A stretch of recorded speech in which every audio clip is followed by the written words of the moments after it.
Assalamualaikum warahmatullahi wabarakatuh. Perkenalkan, nama saya Rina Sylvia, mahasiswi Prodi Bisnis Digital di Institut Teknologi dan Bisnis Muhammadiyah Purbalingga.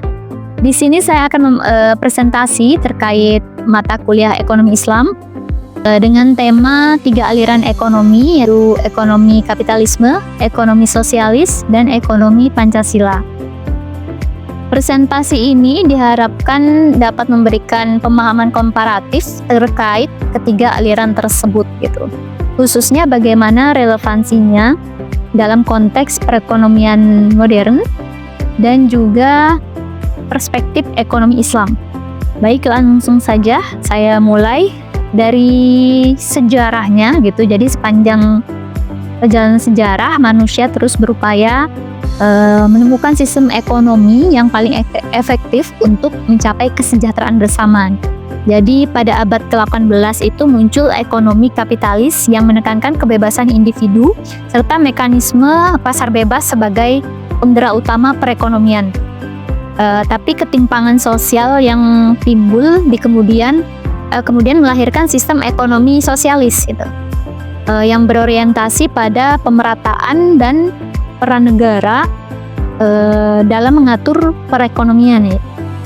Nah, di Indonesia sendiri berkembang sistem ekonomi Pancasila yang berlandaskan nilai-nilai Pancasila. Jadi serta menegaskan asas kekeluargaan dan semangat gotong royong sebagai dasar dalam mewujudkan kemakmuran bagi seluruh rakyat Indonesia.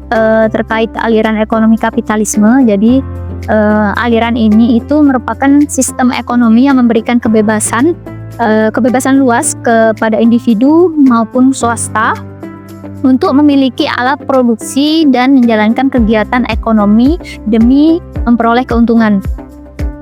Dan ide ini dicetuskan oleh Adam Smith pada ekonomi pasar bebas dalam bukunya The Wealth of Nations pada tahun 1776 ya.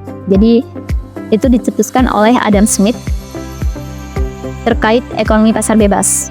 Lalu ciri-ciri ekonomi kapitalisme ini seperti apa?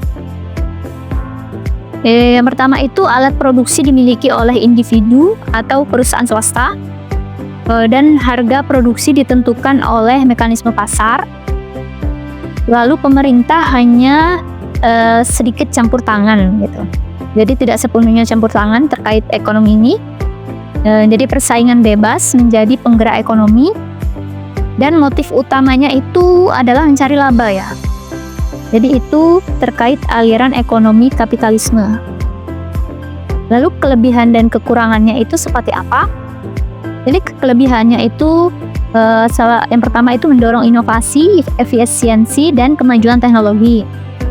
Lalu yang kedua memberikan kebebasan berusaha dan berkreasi. Lalu yang ketiga, pertumbuhan ekonomi cenderung cepat gitu. Lalu dari segi kekurangan itu seperti apa? Jadi yang pertama memunculkan kesenjangan sosial ya. Itu tentu ya. Jadi yang kedua itu terjadi eksploitasi terhadap tenaga kerja dan sumber daya alam. Dan yang ketiga, kepentingan sosial sering terabaikan. Jadi itu kelebihan dan kekurangan dari ekonomi kapitalisme.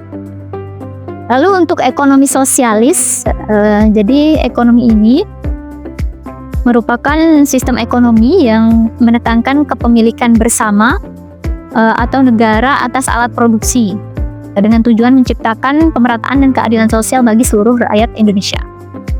Jadi teori ini dikembangkan oleh Karl Marx dan Friedrich Engels dalam kelas dan sistem ekonomi tanpa kepemilikan pribadi dalam karya mereka yang bernama Das Kapital. Lalu ciri-ciri utamanya seperti apa? Jadi yang pertama, alat produksi dikuasai oleh negara atau masyarakat. Yang kedua, pemerintahan mengatur produksi, distribusi, dan harga. Yang ketiga, tidak adanya persaingan bebas. Dan yang keempat, kegiatan ekonomi diarahkan untuk kesenjangan bersama gitu. Jadi itu ciri-ciri utama dari ekonomi sosialis. Lalu kelebihan dan kekurangannya itu seperti apa? Jadi tentunya semua memiliki kelebihan dan kekurangan ya, masing-masing ekonomi ya. Jadi kelebihannya itu seperti yang pertama pemerataan pendapatan dan kesempatan kerja lebih baik. Lalu yang kedua kebutuhan pokok masyarakat lebih terjamin. Yang ketiga, eksploitasi ekonomi dapat ditekan. Itu beberapa kelebihan dari ekonomi sosialis.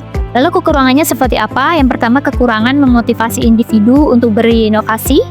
Yang kedua, efisiensi ekonomi rendah. Yang ketiga, sering muncul birokrasi yang lambat dan kaku. Jadi itu kekurangan dari ekonomi sosialis. Lanjut untuk ekonomi Pancasila ya, yang dimana di Indonesia itu menerapkan ekonomi ini. Jadi ekonomi ini itu merupakan sistem ekonomi berdasarkan nilai-nilai Pancasila dan Undang-Undang 1945 yang menempatkan manusia sebagai pelaku ekonomi utama.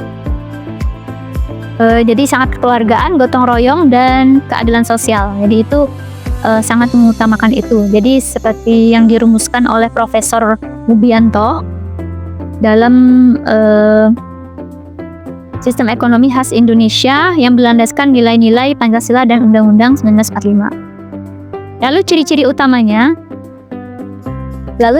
utamanya itu seperti apa? Yang pertama, berdasarkan asas kekeluargaan dan gotong royong.